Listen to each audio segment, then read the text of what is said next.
एक सवाल जो हर बिगनर ट्रेडर्स के दिमाग में चलता रहता है कि इंट्राडे से ज्यादा पैसा बनता है या स्विंग ट्रेडिंग से ज्यादा पैसा बनता है। रिस्क किस में ज्यादा, रिटर्न कहाँ ज्यादा मिलता है, किसमें टेक्निक की आवश्यकता पड़ती है और किसमें किस्मत की आवश्यकता, कहाँ साइकोलॉजी यूज होती है। तमाम सवाल आपके दिमाग में ट्रेडिंग के वक्त चलते रहते हैं।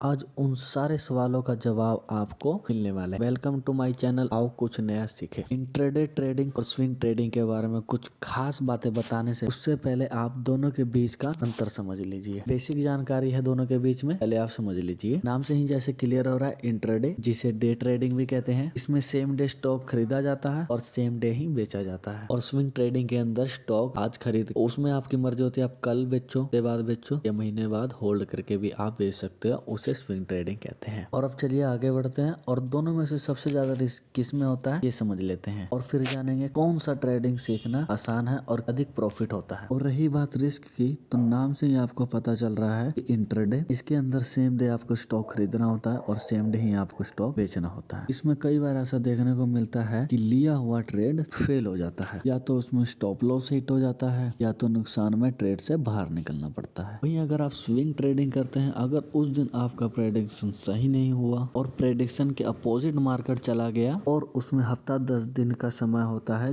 जिससे आप उस ट्रेड से प्रॉफिट करके बाहर निकल सकते हैं। इसलिए एक्सपर्ट बिगिनर्स को इंट्राडे के बजाय स्विंग ट्रेडिंग की, क्योंकि इसमें रिस्क कम होता है। तो चलिए अब जानते हैं किस ट्रेडिंग को सीखना सबसे ज्यादा आसान है। एक लाइन में अगर जवाब दूं तो स्विंग ट्रेडिंग को सीखना सबसे ज्यादा आसान होता है, क्योंकि इसमें आपको सेम डे ट्रेड से बाहर निकलने का प्रेशर नहीं होता। इसमें आप कंपनी का ट्रेड देख के भी थोड़ा बहुत प्रॉफिट करते हैं। स्टॉक में रैली है तब भी आप ट्रेड से थोड़ा बहुत प्रॉफिट कर सकते हैं, लेकिन इंट्राडे में ऐसा नहीं होता है। अगर आपका इंट्राडे का सेटअप एक बार काम करता है तब तो आप प्रॉफिट बना लेंगे। गलती से अगर वो सेटअप काम नहीं किया तो आपका नुकसान होना तय है। या तो आप स्टॉप लॉस हिट कीजिए या फिर नुकसान में ट्रेड से बाहर निकलिए। एंड आखिरी और सबसे जरूरी सवाल, सबसे ज्यादा प्रॉफिट कहाँ बनता है। तो दोस्त, आपने एक कहावत जरूर सुना होगा, जहाँ रिस्क वहाँ रिटर्न। तो आप सोचो, इंट्राडे में अगर ज्यादा रिस्क है तो जाहिर सी बात है कि इंट्राडे में ही सबसे ज्यादा आपका प्रॉफिट है। तो यही चीज है, इंट्राडे में ज्यादा प्रॉफिट होता है कंपेयर टू स्विंग ट्रेडिंग। तो जानते हैं इसका मेन रीजन क्या है। इंट्राडे में आपको 5x का मार्जिन मिल जाता है, लेकिन स्विंग ट्रेडिंग में आपको कोई मार्जिन नहीं मिलता। अगर आपके पास 1 लाख रुपए है तो स्विंग ट्रेडिंग के अंदर आप 1 लाख का ही स्टॉक खरीद और बेच सकते हैं और उसी के हिसाब से आप प्रॉफिट बुक करेंगे। लेकिन अगर आप इंट्राडे ट्रेडिंग करते हैं और आपके पास 1 लाख रुपए है तो आप 5 लाख का स्टॉक खरीद सकते हैं और उस हिसाब से प्रॉफिट बुक कर सकते हैं। ये फायदा होता है इंट्राडे का। तो इसलिए इंट्राडे में ट्रेडर्स ज्यादा प्रॉफिट बुक करता है। तो आगे से जब भी आप ट्रेड करने का सोचेंगे या ट्रेड करने बैठेंगे तो इन बातों का जरूर ध्यान रखिएगा। ये वीडियो मैंने उन लोगों के लिए बनाया है जो अभी अभी ट्रेड करना सीखे हैं और ट्रेड करना चाहते हैं। तो दोस्तों, इजाजत चाहता हूँ मैं। अब मिलते हैं अब आपको अगली वीडियो में। ऐसे ही शेयर मार्केट के बारे में जानने के लिए, शेयर मार्केट की टिप्स लेने के लिए और उनके सीक्रेट जानने के लिए इस चैनल को सब्सक्राइब करने। आने वाली वीडियो में आपको शेयर मार्केट के टिप्स और सीक्रेट आपको शेयर करूंगा।